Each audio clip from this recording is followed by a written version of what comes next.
Now, I actually use a 3-button mouse in conjunction with my Bamboo pad, and I'll show you what I mean here. I'm just going to click on my utilities folder where I keep a reference folder, and I'm going to click on the icon of this little JPEG image here and drag it out into my 3D view. And that, of course, as we discuss, adds a background image we can use to model or have a reference or whatever. But those are only visible in orthographic views, and currently we are in perspective. So if I press 1 to go into front view, then we're now able to see that image there. I'm also going to tap X real quick and delete that cube. I'm going to press T to bring up my tool shelf and property shelf here. And under background images there, I'm going to increase the opacity all the way up to 100%. And I'm just going to press my full screen button here to quickly put us in full screen. Okay, so this is just a kind of simple little image of how my setup is. So the idea behind this setup is that your left hand can stay mostly on this side of the keyboard. So most of the hotkeys in Sensei format are designed so your hand never has to spend much time migrating all around over the keyboard. And then I personally use a tablet, just a simple old Bamboo tablet here, and a 3-button mouse. And so this allows me to, whether I'm using my right hand for the tablet or I'm using my right hand on the mouse, I can still use either one in conjunction with these same hotkeys, and my left hand never has to migrate very far. And then, of course, obviously, if you are left-handed, you would just, pretty much have this setup switched around. So not really a big difference there. So this is what works for me. So hopefully, if you're having trouble figuring out a workspace configuration, maybe this can at least give you a starting place or an idea of something you'll like to do. But of course, everyone will, figure out what works best for them in time.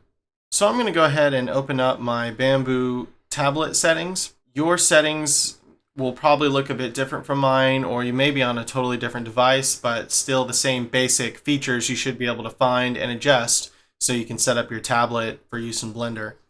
So I'm going to tap my OS key, that's my little Windows key on my keyboard, and under all programs here, under Wacom Preferences, and then under the pen here, first of all, under tracking, you definitely want this set to pen mode. If it's set on mouse mode, it basically just turns your tablet into a giant laptop trackpad, which is no good. Click distance and tip feel, these are all things that you can just adjust to your liking. But mostly what we want to look at here are the 2 buttons on the actual stylus itself. So these 2 buttons correspond to these buttons here on the stylus. What we want is for the bottom one to be set up to middle click. And what that will allow us to do is to, when we hold this down, we'll be able to rotate around with our pen in the same way we can do with our mouse. So once again, the idea here is to have similar control, whether using the tablet or the mouse, so that we can use our hotkeys in conjunction with the stylus in the same way we use the mouse. So I'll show you in a minute why that's good. And then this other one I have set to a keystroke. So this is a specific key set that I made up that you need to set one of these pen buttons to be able to zoom properly. So if I click this, you'll see this says keystroke here. And then if I click on it again, you'll see the keys are Control, Alt, Shift, Space. So you're going to want to find whatever kind of option like this that your stylus has and set one of these buttons to click in here and just press Control, Alt, Shift, Space. And then click OK. So with those 2 things set, you're pretty much good to go. So if I close this out and then I tap middle mouse down here, and I'm just going to press Shift A and add a torus shape just so we have something to look at in the screen. So one of the buttons is set to middle click. So when we hold that button down, we can actually hover our pen and be able to rotate in the same way we can rotate with our middle mouse button.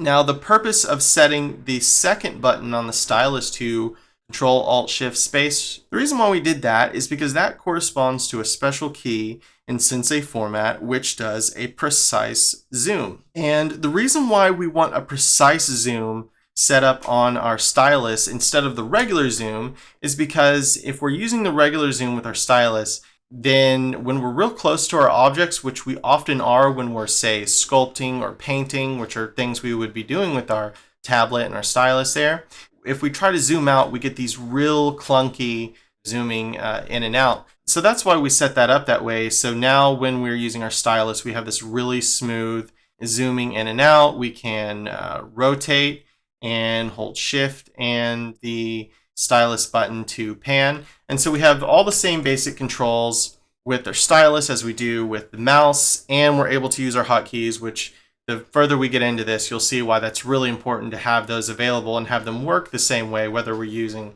the pen tablet or the mouse. But once again, the tablet is totally optional for this tutorial series. You don't need it to learn Blender, but will be really nice to have once you get into sculpting and painting and things. So thanks for watching, and stick around for the next video.